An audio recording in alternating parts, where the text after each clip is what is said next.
Hello, and welcome back to the HCD VidCast, episode 18 today of our Curious Conversations. And today we're going to dive right into a great topic that everybody always asks about is EEG.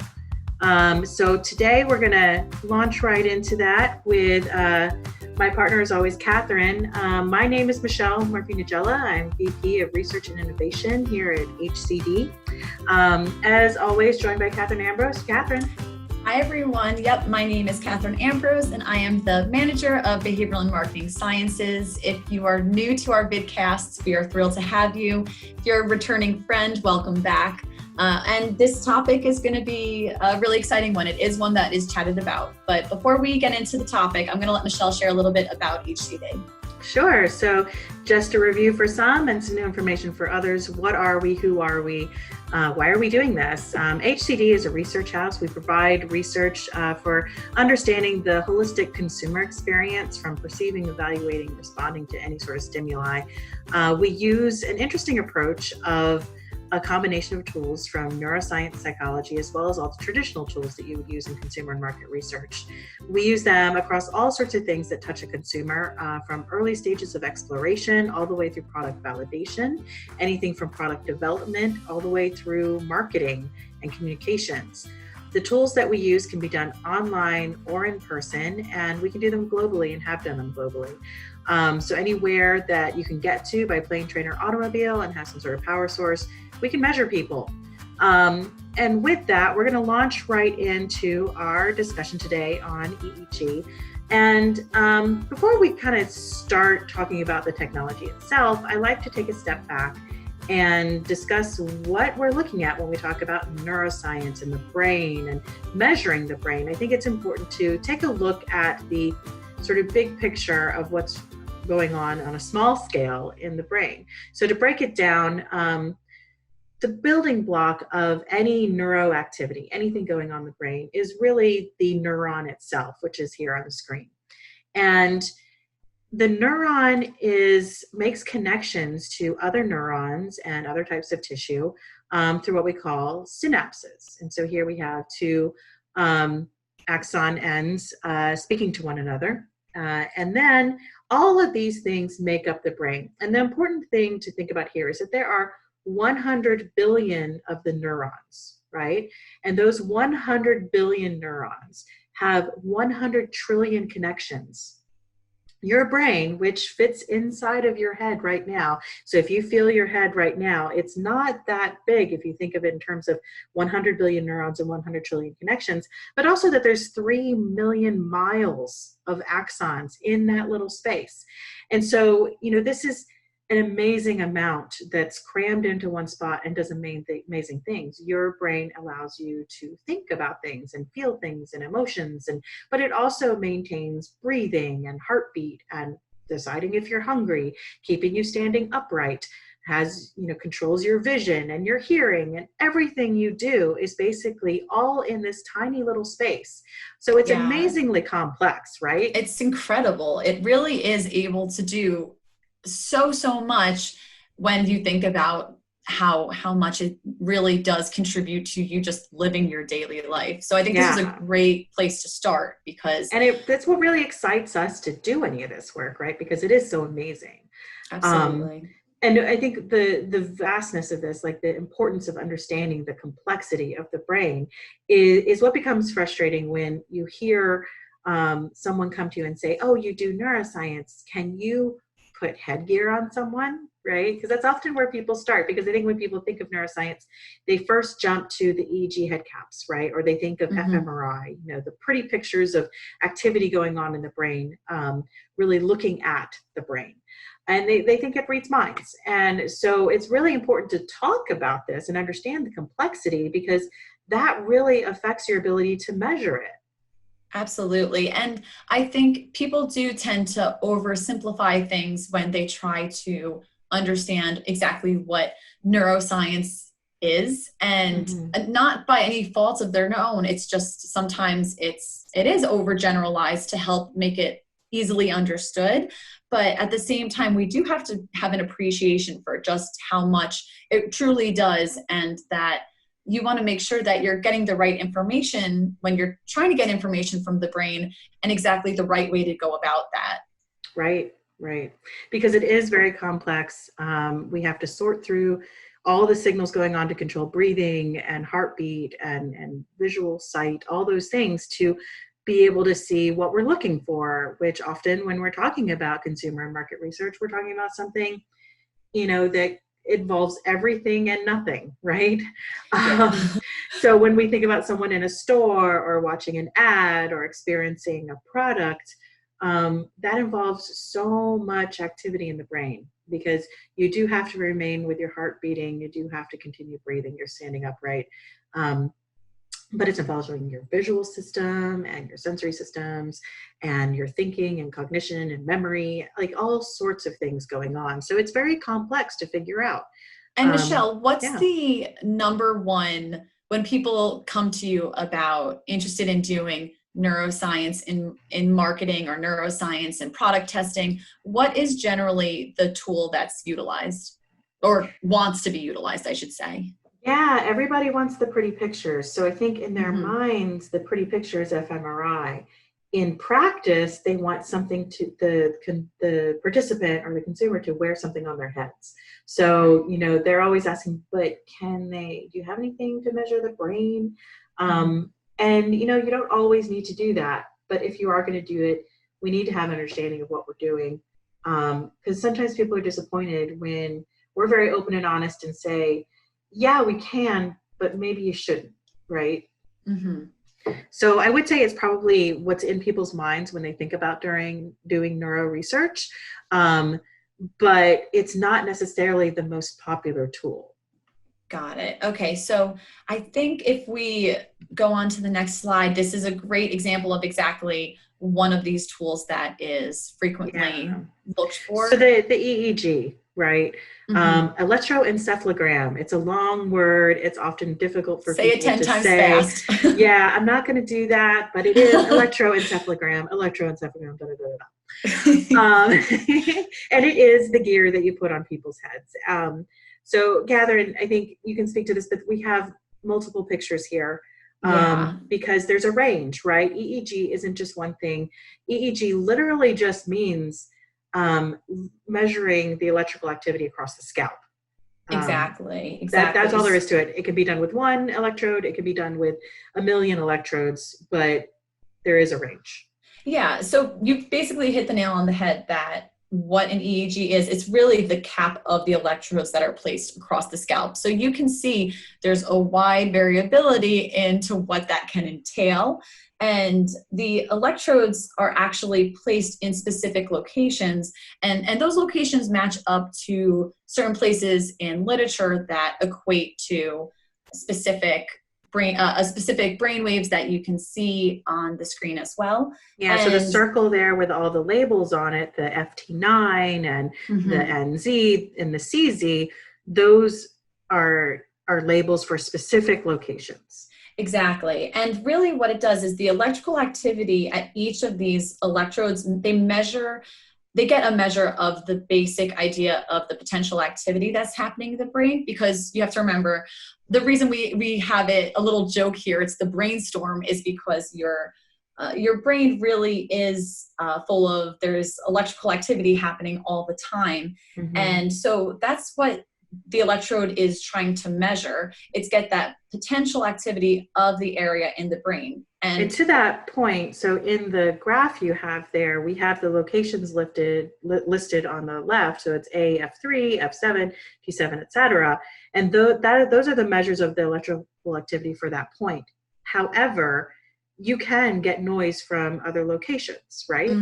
Oh yeah, of course. There's this thing called crosstalk where, if you think about it, electricity, it's so fast. So there's always going to be that potential of having the crosstalk, really, which is having that overview of that mishmash, and it clouds the data, because the signals that are gathered from the electrode, it's they'll measure the electrical potential of the ground and an active site of an electrode. So there's always potential that there could be this crosstalk of muddying the data. And it could be from an activity that maybe you're not trying to research and record on.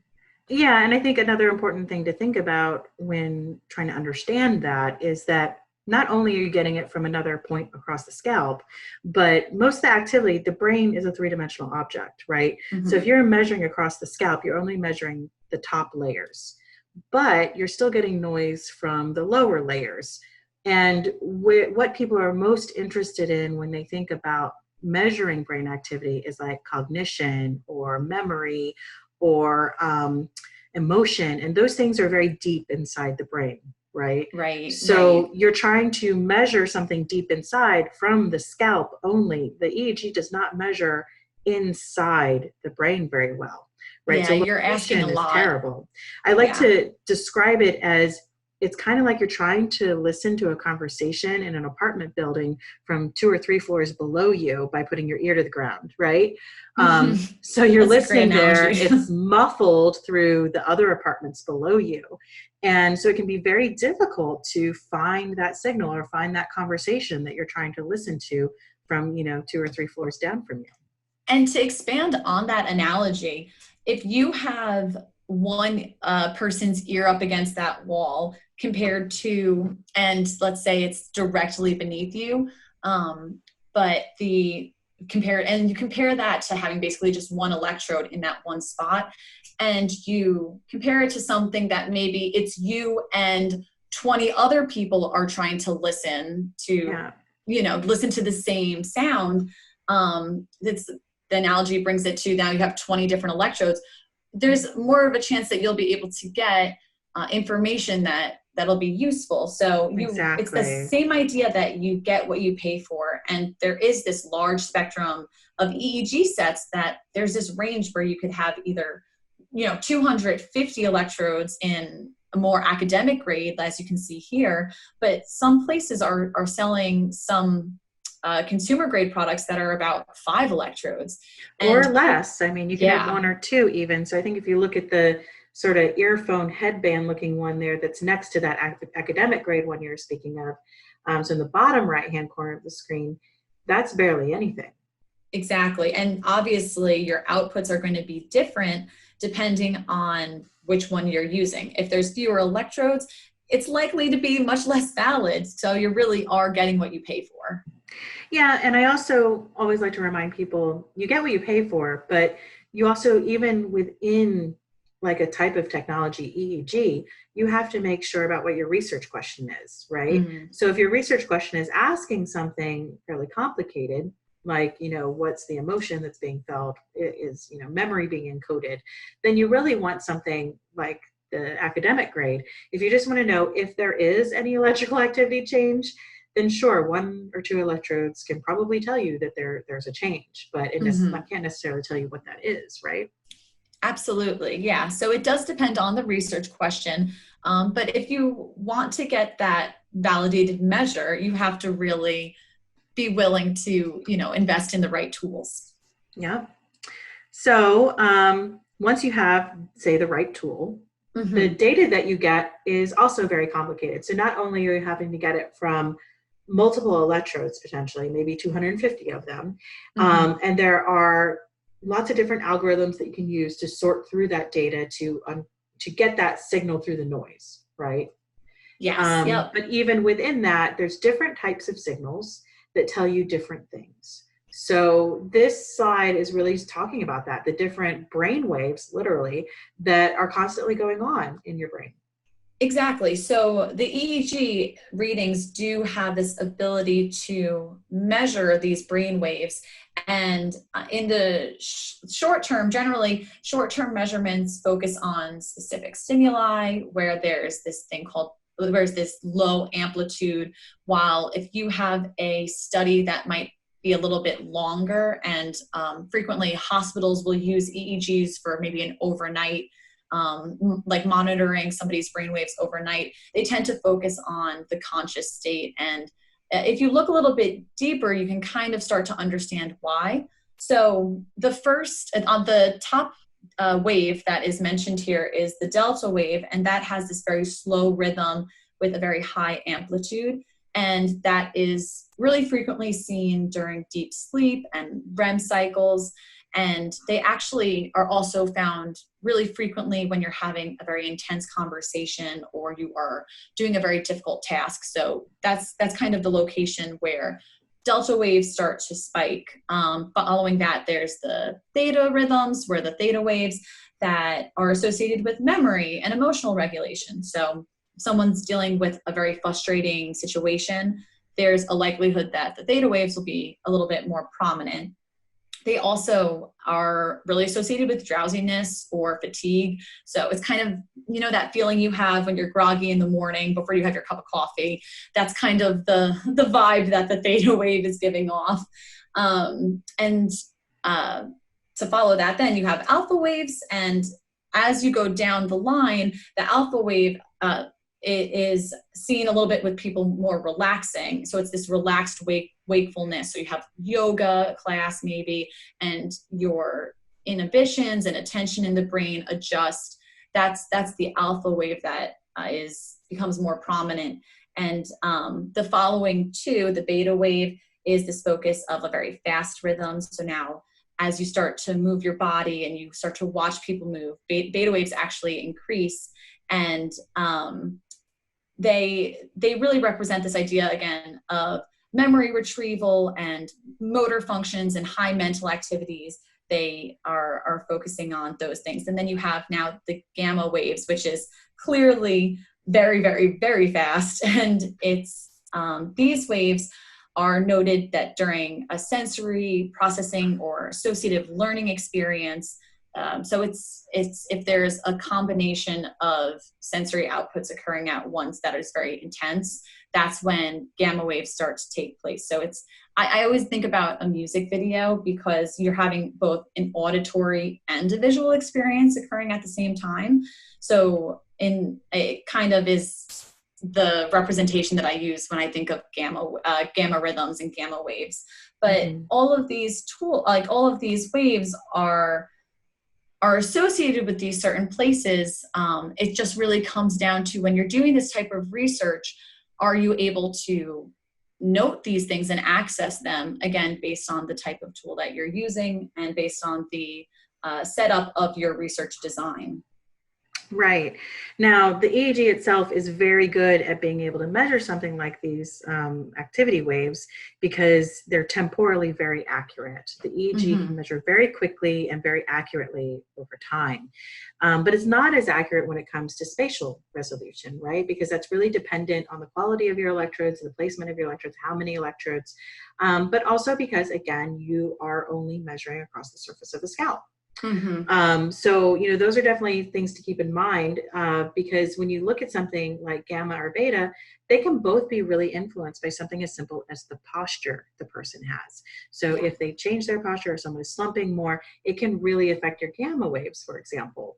The other way that EEG is really good as a measure is that you can get as minute as to being able to see stimulus and reaction. So one thing that you can look at with EEG is really the action potentials, right? So like really looking at, specific signals, where things are dipping, looking at amplitudes, looking at the timing of effects to really understand what the reactions are.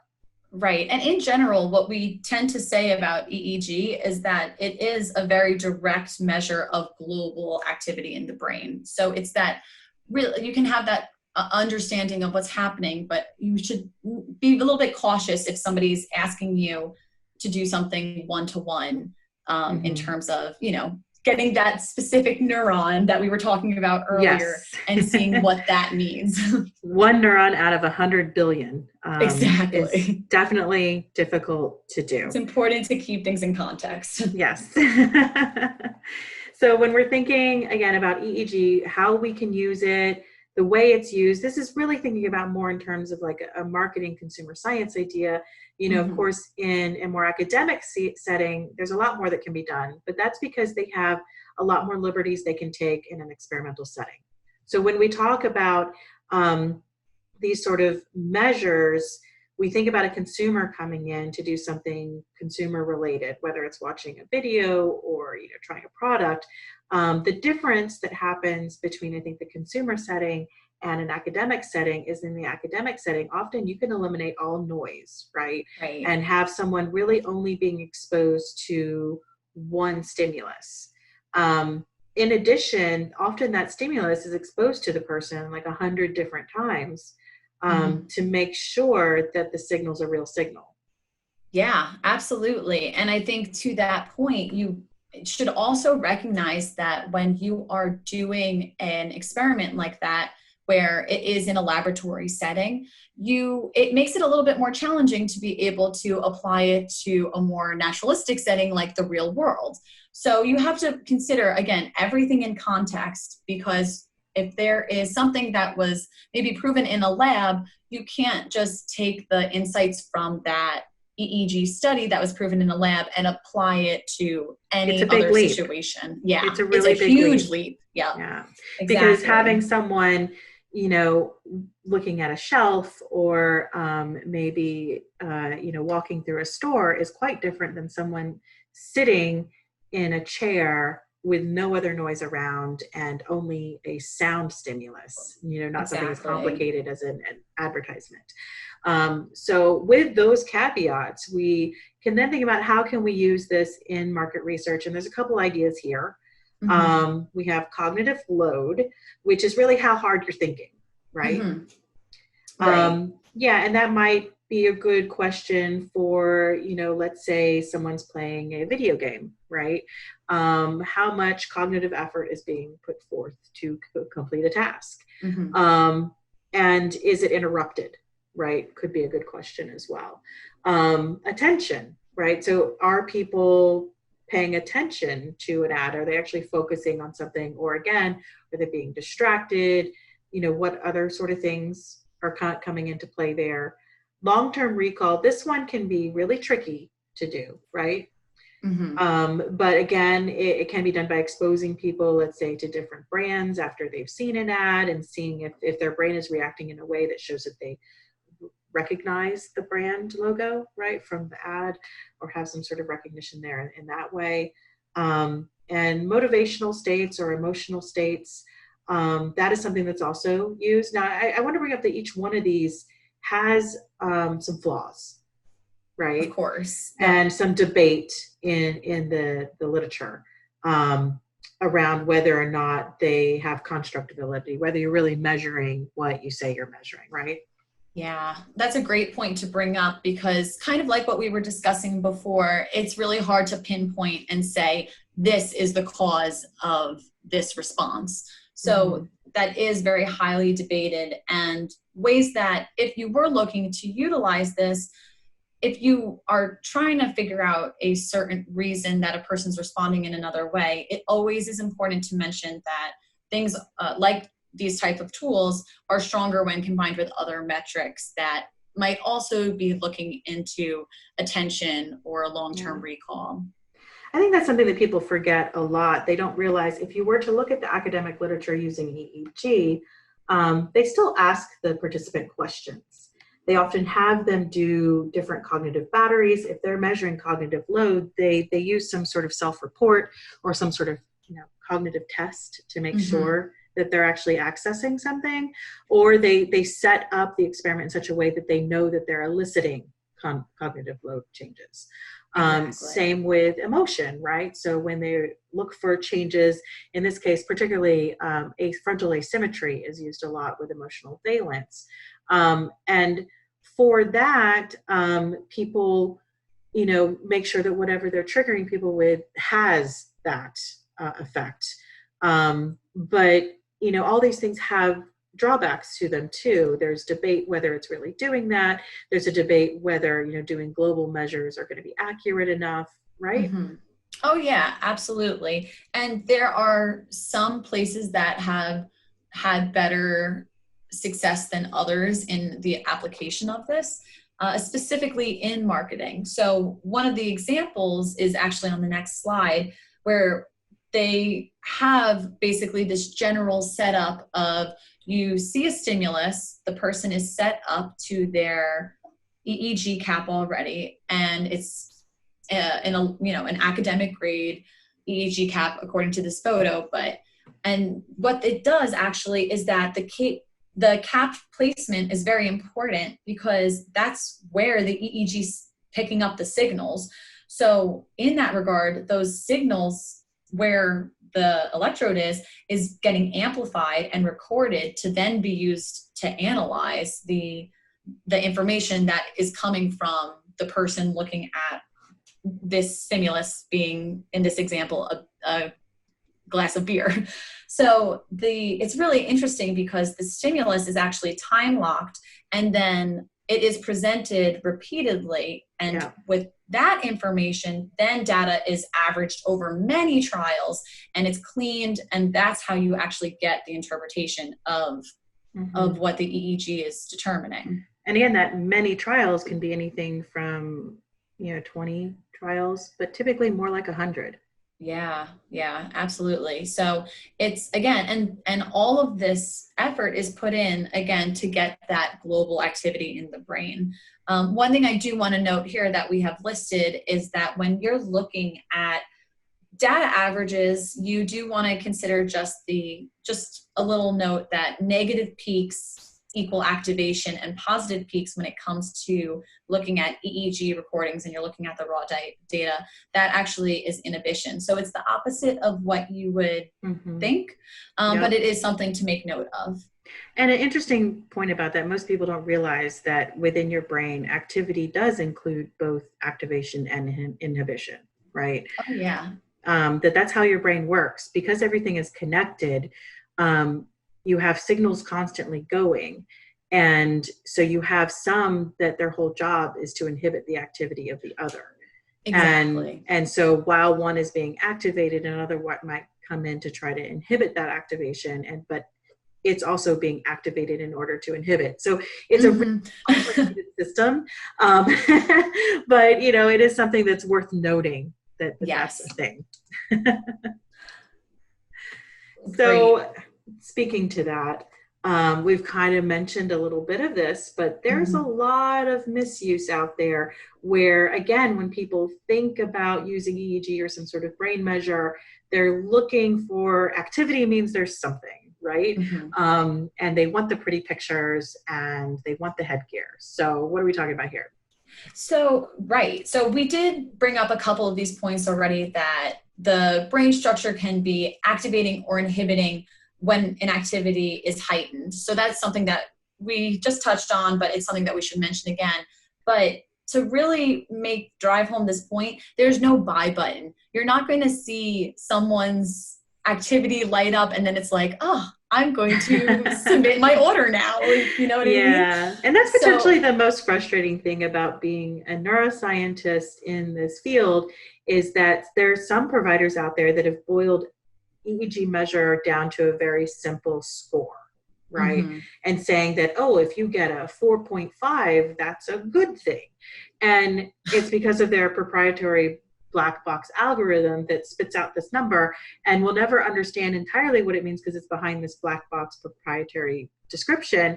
But the problem is it doesn't make sense. That's not how the brain works, right? There's no magical number that will tell you that someone's going to buy something, right? Yeah. And then to that point, you want to also consider all the other factors that go into making sure that the data is accurately collected. So like we had said, crosstalk is really important. Variability is really important.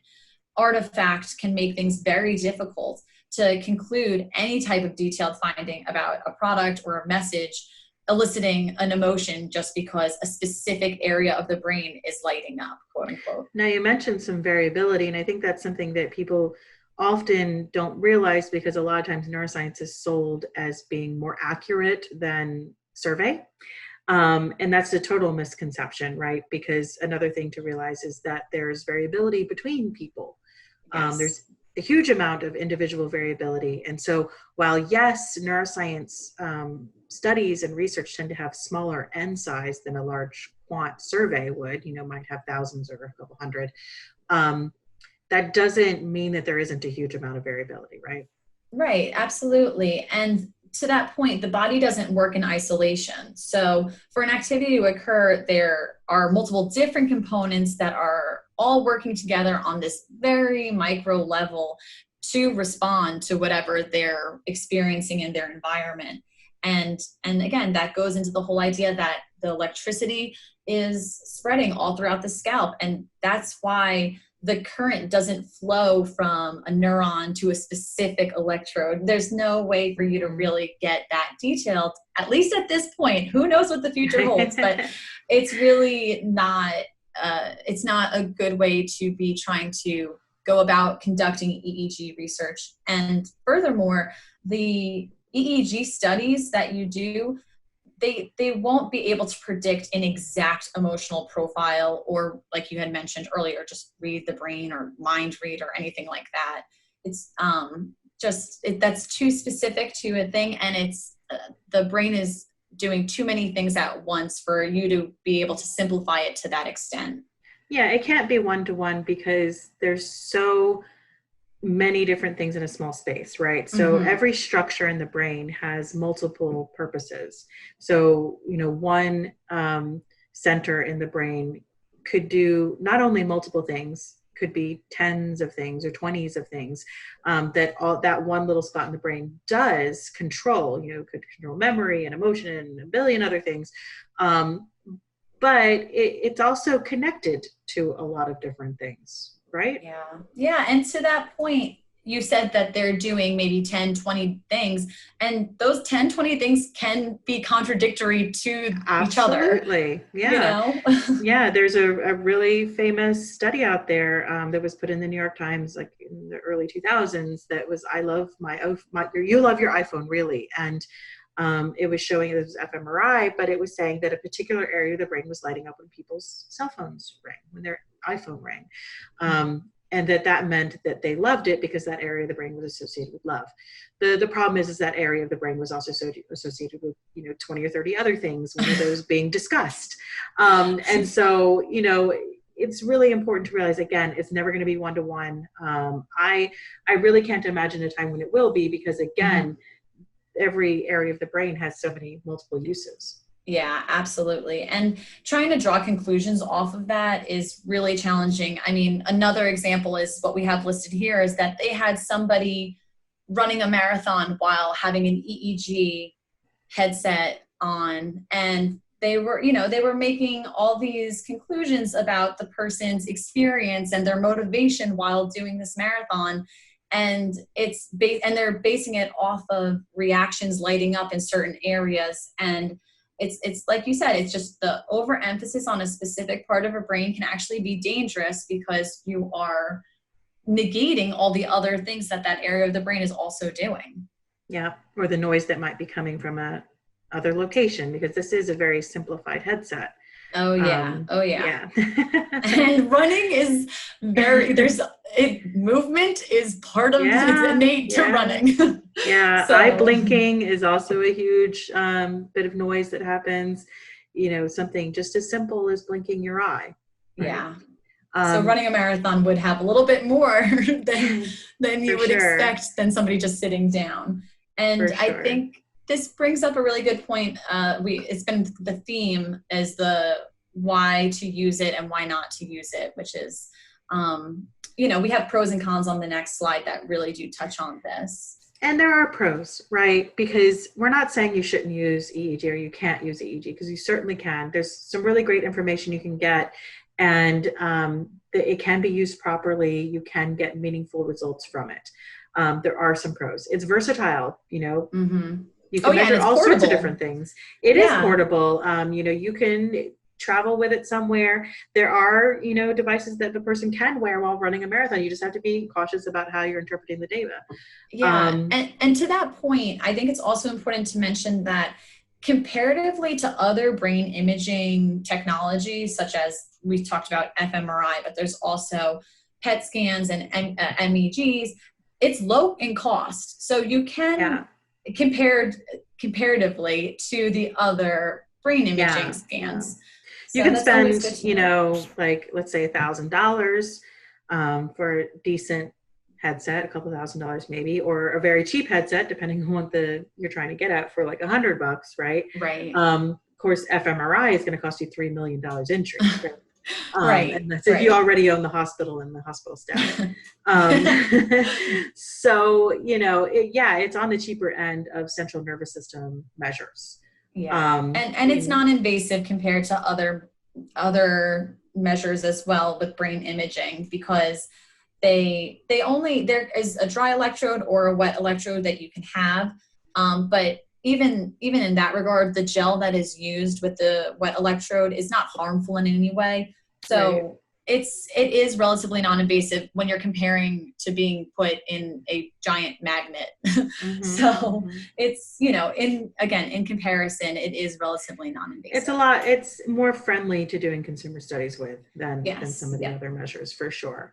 But there's things to think about as well. Well, I guess before we get there, temporal accuracy, like we mentioned before, it's really good, especially if you're looking for something that requires quick response or something like that. Because if you're doing fMRI, for example, it's a long process, and it's not very good at being able to look at changes over time. Whereas EEG, you're looking for changes second by second or less than that, milliseconds. Right. It would be less. Yep. Yeah, depending on how you're doing your analytics. But you do have to remember, again, that spatial accuracy goes down, and very dependent on the headset you're using. Smaller signals could be lost in the mix, right? Because you're still breathing, you're still seeing things and hearing things, and all these other signals going on in the brain. So it's very easy to lose things that aren't as loud, right? If you're imagining putting your head to the floor to listen to some neighbors down below, if they're not loud enough, you may not hear them. It can be complicated to design the study properly. And I think that's really the crux of EEG.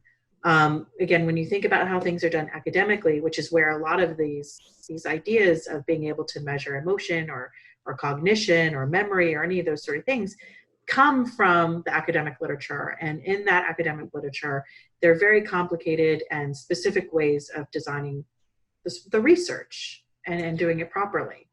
Right. And when you are considering an event-related potential, it can be sometimes arbitrarily defined, and that can lead to problems with that, because you are trying to make sure that the metrics, if the metrics are vague, then it won't be helpful when you're interpreting that data after. Yeah. And to take a step back, an event-related potential is the reaction that you have to a stimulus. Right. Right. Yeah. So it's literally an event, an electrical event reaction to an event. Yeah. So, exactly. So it's things like, and from event-related potentials, you get these deeper insights sometimes, like peak latencies or the wave magnitudes that we've discussed. And that is how you're really able to learn about these behavioral states. So if you don't have them well defined, it will make your design, it'll harm it in the long run. So I think that's something to think about if you're vetting people who are looking to provide EEG research. If they're speaking about event-related potentials, or ERPs is what they're called, and their design doesn't really account for being able to do that accurately, that's a red flag, right? I think the type of head cap that they're using, again, as always, that they can list the limitations. So these are just things to keep in mind, having an understanding of what it can be used for, what it can't be used for, how it should be used best. All these things as well as the literature. Have some literature available to share with you if you wanted it to be able to learn more. They should be able to provide that for you and have it from a resource that's reputable. So don't be afraid to ask. And if they give you the line about, black box proprietary algorithms, and that is a big red flag, right? Because all these things should be based on published academic research. They should be able to explain why a 4.5 is a good number. Yeah. And so with that, we're going to end this conversation for today. Thank you so much for joining us. Please like the video below, leave a comment or a question. right below. Reach out to us, link with us on LinkedIn, subscribe to this video, to our YouTube channel, tweet with us, and visit our blog where we post all sorts of things ranging from, our thoughts on random topics to white papers and studies that we do. Email us if you have any specific questions or you would like to know more. And we're happy to talk about this all day long, right? Oh, always happy to chat about it. And there, as always, is a white paper, like you had to mention, white paper available about EEG to help break it down if you need. And also, we wanted to make it known too that if you are interested in learning about the sources that we discussed and the studies that we discussed in this vidcast, we're more than happy to share that literature with you. So please feel free to reach out to us and really embrace and immerse yourself into the science. Yeah, absolutely. All right. And with that, we will end today's conversation and we look forward to talking to you again next time. Have a great day. Bye. Bye.